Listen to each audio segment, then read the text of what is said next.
Misheni ya NASA ya Artemis 2 imeweka rekodi mpya ya umbali mkubwa zaidi kuwahi kufikiwa angani na binadamu kutoka katika dunia. Wanaanga wanne walioko ndani ya chombo cha Orion walivunja rekodi ya awali ya kilomita 4,171 iliyowekwa na misheni ya Apollo 13 mwaka 1970 walipofika umbali huo siku ya Jumatatu saa 9:58 alasiri. Kwa mujibu wa taarifa, misheni hiyo inayozunguka upande wa mbali wa mwezi ilitarajiwa kufikia umbali wake wa juu zaidi wa takriban kilomita 406,788 kutoka kwenye dunia. Wakati wa safari hiyo, chombo cha Orion kilipita nyuma ya mwezi na kukatiza mawasiliano na NASA kwa takriban dakika 40, jambo lililotarajiwa.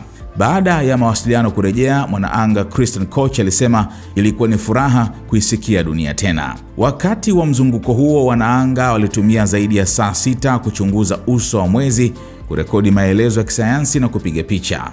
Moja ya picha zilizotumwa ilionyesha bonde la Oriental, kreta kubwa ambayo hapo awali ilikuwa imeonekana tu kupitia kamera za satellite zisizo na watu.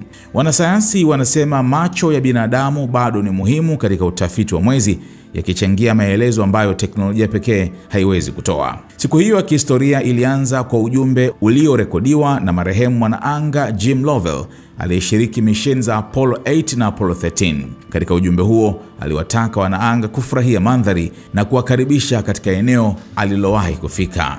Kikosi cha Artemis 2 kinachoongozwa na kamanda Reid Wiseman kimeweka rekodi nyingine muhimu. Victor Glover amekuwa mtu wa kwanza mwenye asili ya Kiafrika kuzunguka mwezi, Christina Koch mwanamke wa kwanza, na Jeremy Hansen kutoka Canada kuwa asiye Marekani wa kwanza kushiriki safari hiyo. Baada ya kupita nyuma ya mwezi, chombo cha Orion kilifikia umbali mpya wa rekodi wa kilomita 406,771 kutoka duniani. Wanaanga pia walishuhudia kupatwa kamili kwa jua kwa takriban saa 1, wakipiga picha na kuelezea tukio hilo kama la ajabu na lisiloelezeka kwa maneno.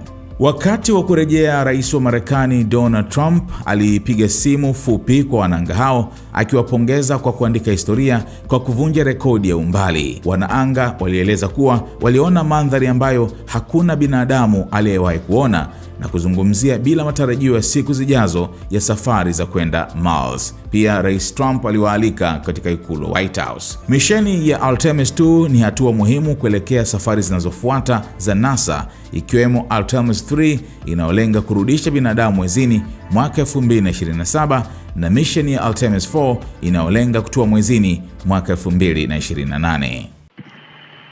Administrator Alex, just get a quick comm check, make sure you guys are still on the line and we didn't have a handover. I am. Yes, I am. And